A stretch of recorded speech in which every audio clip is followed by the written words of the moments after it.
Welcome back to my channel Math School. In today's video, let us solve the question number 9 from exercise 2.2 chapter 2 triangles. In my previous videos, I have completed the theorem 2.1 and 2.2 examples and questions from 1 to 8 from the same exercise. If you have not watched these videos, please find the link in the description box below or click the I button above. So quickly, let us begin with the video. Question number 9 from exercise 2.2 chapter 2 triangles says ABCD is a trapezium in which AB is parallel to DC and its diagonals intersect each other at the point O. Show that AO by BO is equal to CO by DO. So here in the question there is no figure given, so we have to draw a trapezium and name it ABCD, in which they are saying us that two sides of the trapezium AB is parallel to DC and its diagonals intersect each other at the point O, and we have to prove that AO by BO is equal to CO by DO. So let us first draw a trapezium.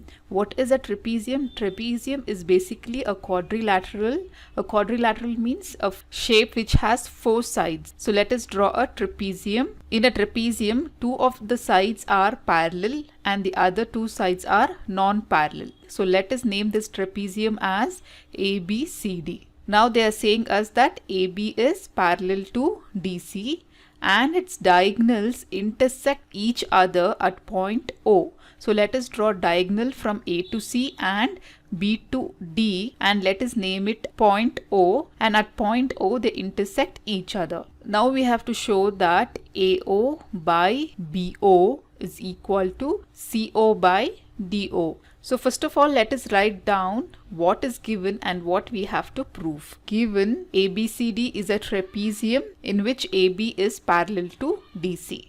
And what we have to prove? To prove AO by BO is equal to CO divided by DO.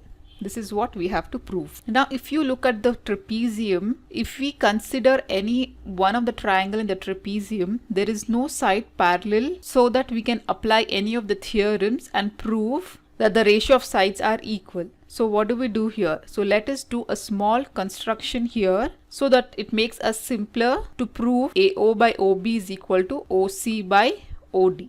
So let us draw a line from point O to one of the sides, that is AD, and let us name this point as E. So we will draw a line through O such that OE is parallel to AB. Okay, so draw a line OE through O such that OE is parallel to AB. What is given here is AB is parallel to DC. Now here we are drawing a line OE parallel to AB. Since AB is already parallel to CD and OE is also parallel to AB, therefore we can say that OE is parallel to DC, right? Therefore we can say that as given AB is parallel to DC, therefore OE is parallel to DC. OE is parallel to DC. Here we are saying that as AB is parallel to DC and now we have drawn a line OE which is parallel to AB,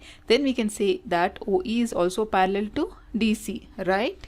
So now let us write down the proof. Now let us take the first diagonal AC. Now if you look at the first diagonal AC, which triangle will be formed using the side AC? That is triangle ADC, right? So let us write down. Let us consider the triangle ADC first. In triangle ADC, we have OE parallel to one of the side, that is DC, right? So we have OE parallel to DC by construction. Therefore, if a line drawn intersecting the two sides of a triangle, that is AD and AC, and it is parallel to the third side DC, then we can apply the theorem 2.1 or BPT theorem, right? So by BPT theorem, we have AE by ED is equal to AO by OC.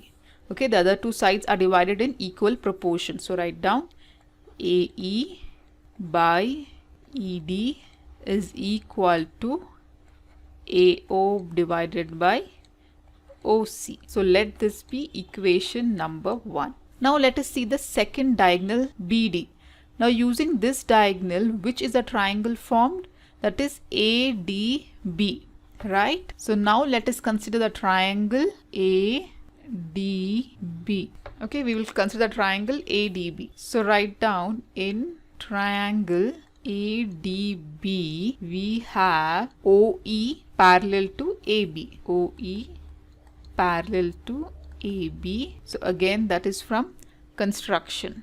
So therefore we can apply again the BPT theorem. A line drawn intersecting the other two sides of a triangle and is parallel to the third side AB, then we can say that it divides the other two sides in equal proportion. So write down, by BPT theorem we have AE by ED is equal to BO by OD. So let this be equation number 2. Now if you compare the equation 1 and 2, you can observe that the left hand side, that is AE by ED, is same for both the equations. Therefore, as AE by ED is present on both the left hand sides of the equations, then we can say that the right hand sides of both the equations are equal. Therefore, write down, from 1 and 2, we can say that we have AO by OC is equal to BO by OD. Now if you observe with what we have to prove, here we have got AO by BO is equal to CO by DO, but here the equation what we have got is AO by OC is equal to OB by DO. So here let us cross multiply or send this BO to the left hand side and OC to the right hand side. So if you send this BO to the left hand side, it comes in the denominator, and this OC will go to the right hand side numerator. Okay, so this implies, if we do the cross multiplication, you will get AO by BO is equal to CO or OC divided by DO or OD. Okay, so this is what we had to prove. Okay, therefore you write hence prove. Hopefully you have understood this cross multiplication.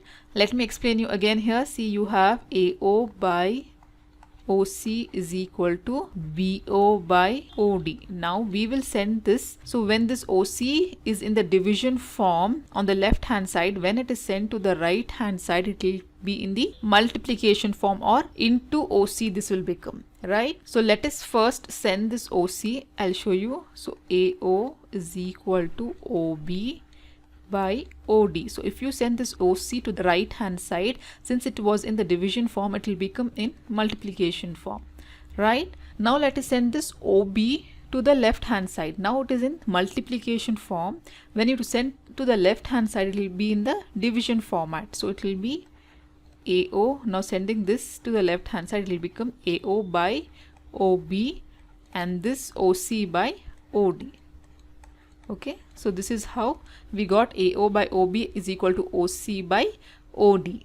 Solving this problem is very easy. You have to just make a small construction and then apply the BPT theorem so that you obtain the required form which you have to show. So this is how we solve this problem. If you have any further doubts, you can please comment me below in the comment section. In my next video, I'll be solving the last question, that is question number 10 from exercise 2.2, chapter 2, triangles. So till then, do like my video and subscribe to my channel, and don't forget to hit the bell button below to get the latest updates of my videos, as I'll be completing the whole syllabus for class 10th SLC Insert Math. And also do watch the questions shown on the screen from the same exercise. Thank you.